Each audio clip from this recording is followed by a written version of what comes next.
So our promise to the community is that we won't have random loot boxes or pay-to-win scenarios. Yeah.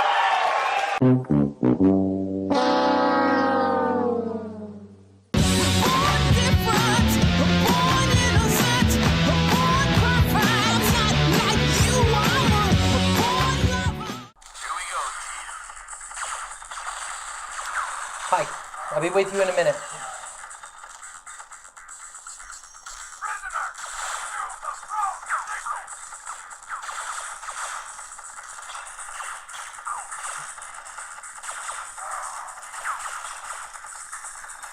Hello there, by the way. It's me, James Stephanie Sterling. I'm just playing Apocalypse, the hit PlayStation 1 game starring Bruce Willis.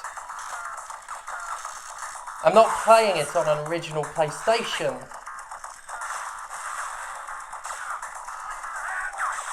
That's because I stole it. Seriously, isn't technology great? I'm getting killed. Fuck.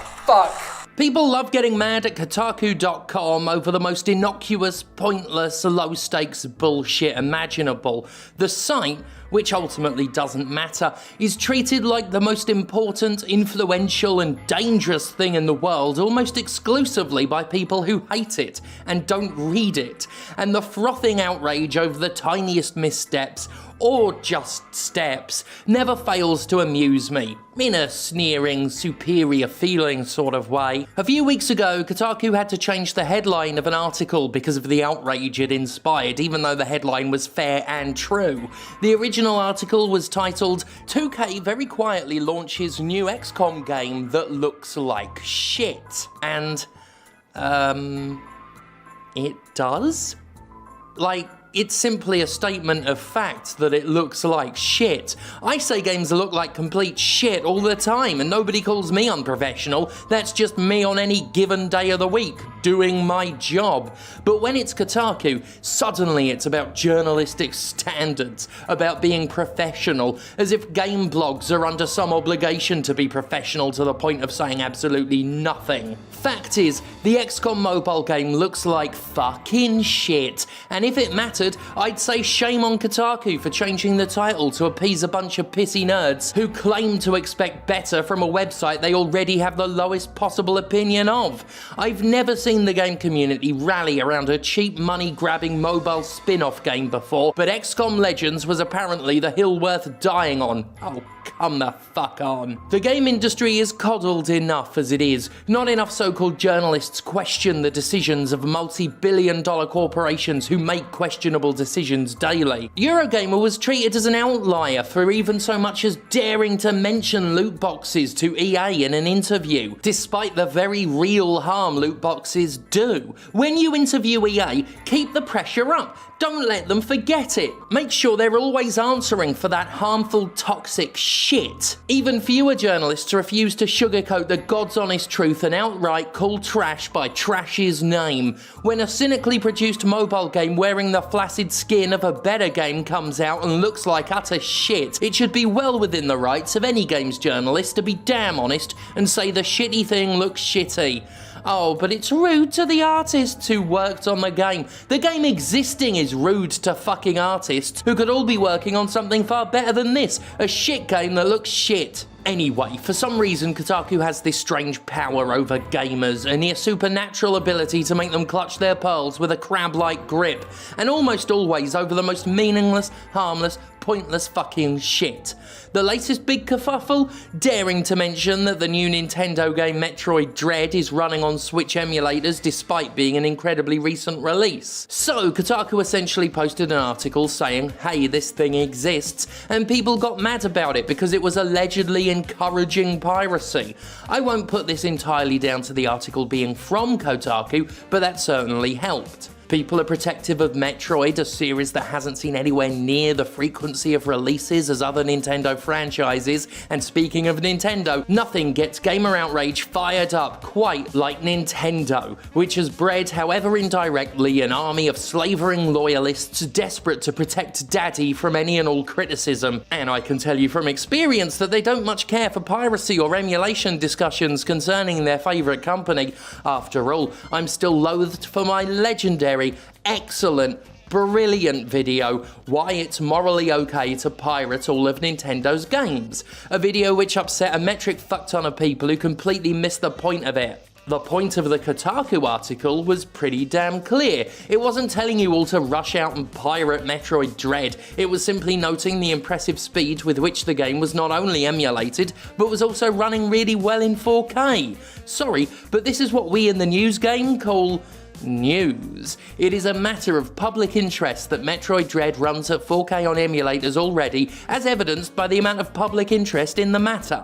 It's an impressive feat to get the game up and running like that, in a better resolution than the Switch has, so soon, and I don't blame anybody for wanting to write about it. It's interesting. And after all, it is not the job of a journalist to protect a corporation. It certainly fucking shouldn't be. Sure, the existence of a Switch emulator poses a potential threat to the Switch itself, a minor one at best, but that shouldn't be a writer's concern, unless it would cause direct harm to individuals. I think a game site is well within its rights to publish a story like this. The business interests of Nintendo should not be Kotaku's concern, and if it started making publishing decisions based on a third-party corporation's bottom line, I'd start to seriously doubt its worth as a news outlet. It's long been considered taboo to point out the mere existence of emulators in games media. It's considered bad practice to factually state that the very same ROMs being sold for money on home consoles can be obtained for free on your computer, that we pretty much all have open access to the entire back catalogue of Nintendo's games we could literally all get our hands on within seconds, while the company itself charges subscription fees to access them,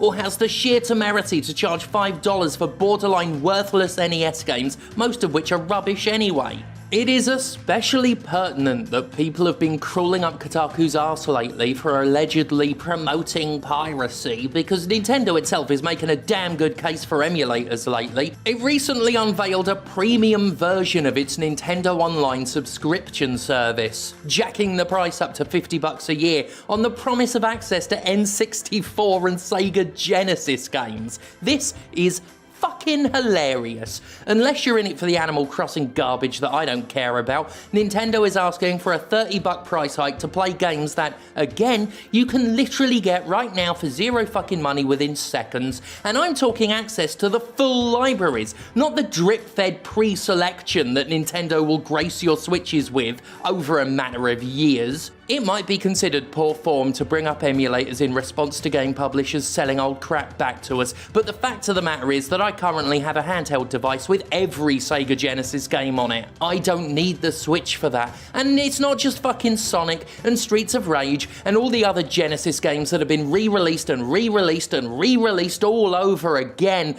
I got my Jurassic Park, it's bad, and Mr. Nuts, it's bad, and Zool, which everyone knows is bad. I've got literally thousands of games on my Anbonix system, and that includes N64 games as well. If I want Mario Kart 64, anyone can play Mario Kart 64 right now.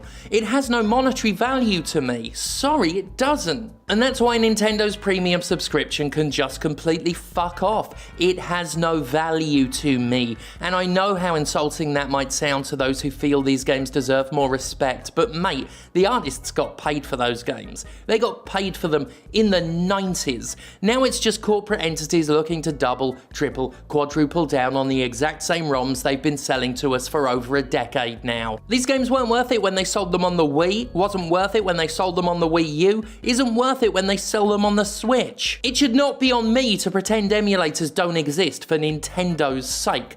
Fuck Nintendo's sake. It should be on Nintendo to make its upgrade worth the money, and to the girl with all the ROMs, offering those exact same ROMs at a premium doesn't fucking cut it. I don't play that fucking Animal Crossing game, it bores the piss out of me. That leaves nothing but a bunch of games I not only could play right now, but am playing right now, in greater quantities and with more variety than Nintendo has or will offer. It's just very funny that at the same time people are rallying around the company to protect it from mean old emulators that seriously won't impact Metroid Dread's impressive sales figures at all, Nintendo itself is making a big hot fucking case for emulation with its complete con job of a subscription service. Seriously, if you're going to upgrade your Nintendo Switch Online service on the back of some N64 games, you have been taken for a fucking ride, mate. You are being stitched up, scammed out of your money. Friend, you can borrow my Anbernic if you want. It's got like 10,000 fucking games on it and it won't cost you $50 a year to license the right to play them. You can just like fucking have them. Capitalism works great for capitalists while it's working purely for them, but piracy works by the same token. When it offers a better, more convenient, more robust service than officially purchasing a product, it succeeds. Supply and demand. For example, the convenience of Netflix and Amazon Video once dissuaded piracy, because for a fee, you could have access to pretty much everything you wanted. All in one place, instantly, no thought required, head empty. As a lazy media consumer, I'll pay some money to avoid the hassle of finding something I want, but now that media services have been carved up by companies to the point of resembling cable TV again, with all the Paramount Pluses and HBO Goes and Peacocks, it's just easier to fucking rip a TV show online than research which company has the exclusive rights behind which paywall. It's no longer convenient, and it certainly isn't cheap, to be subscribed to half a fucking dozen companies. Plus Netflix publishes transphobia from transphobes and should fuck off anyway. It was Valve's Gabe Newell who famously said that piracy was a service problem, and he's absolutely right. You can provide a better service than pirates, and you can even charge for it. You just gotta make it quicker, clearer, and more convenient than going online and locating a safe copy among the sea of pirated material. The success of services like iTunes and Spotify versus music piracy is a fine example of how you can sell convenience at a premium. This is something games are routinely failing at. If anything, thanks to DRM and always online measures, games often run the risk of being less convenient to the buying customer than to the pirate. And as far as emulation of old games goes, it's so fucking quick and so fucking easy to get a copy of The Legend of Goddamn Zelda running on practically any device that charging so much as $1 for it, much less the $5 Nintendo always wants, is a fucking joke. It's less quick and easy to get Metroid Dread running, by the way, and that's why it's really fucking silly to pretend the emulation doesn't exist. Yes, there are people who are illegally downloading and playing Metroid Dread in a gloriously emulated resolution of 4K. Metroid Dread is also the most successful Metroid game ever, launched #1 in Japan, and even kept Far Cry 6 out of the top-selling spot in the UK. Far Cry 6, of course, being made by a company that protected sex abusers for years and never faced any consequences for it, while workers to this day feel unsafe there. Oh, Ubisoft. Pretending emulation doesn't exist doesn't address the issue of what a game is actually worth, and as publishers use the new generation of systems to justify raising prices to a $70 standard, I encourage the subject of emulation to be brought up, the subject of used games to be brought up, the subject of anything that saves the customer money and time to be brought up. We should know that the thing Nintendo's charging $59.99 for could at least theoretically be played for free at a better resolution, and it should be Nintendo's job to demonstrate why buying it from them offers a better service, a better value for our time and our money, than working out that emulation for ourselves. Companies seem to rely on us, the customers, doing the so-called ethical thing and just pretending emulation isn't real, when they seem to be under no feelings of ethical obligation themselves.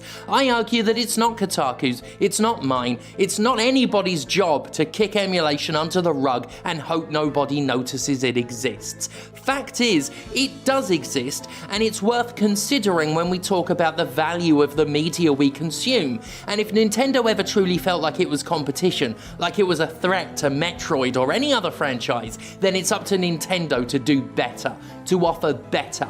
Capitalism doesn't ever want to get better without competition because it has no incentive to change otherwise. So long as it's making money, it doesn't fucking care.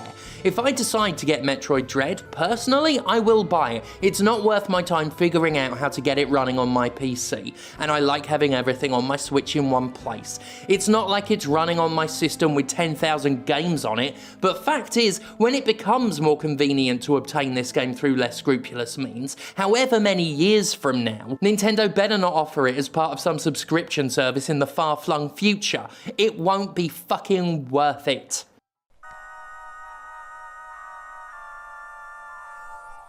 Are real monsters. It's good, isn't it? Anyway, I think people really overestimate the influence Kotaku has, to go back to that for a moment. The way they talk about it, like it's going to influence the sales of Metroid Dread in any perceivable way. It's not. It's not. Kotaku will not be the ruin of the Metroid series. It will not be the thing that costs Metroid Dread hundreds of thousands of sales and causes Nintendo to finally abandon the series for good.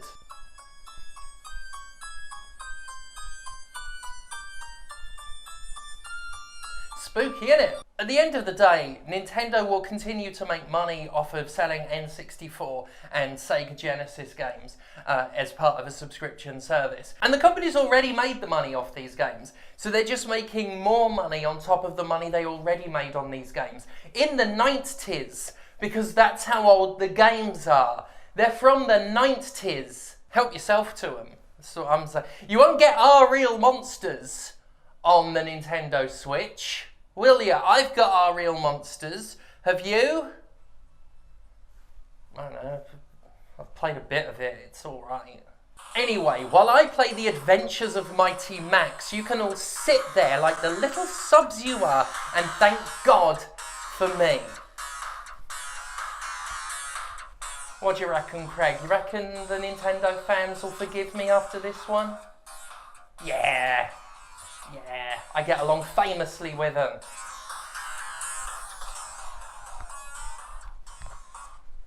Oh, it's gone.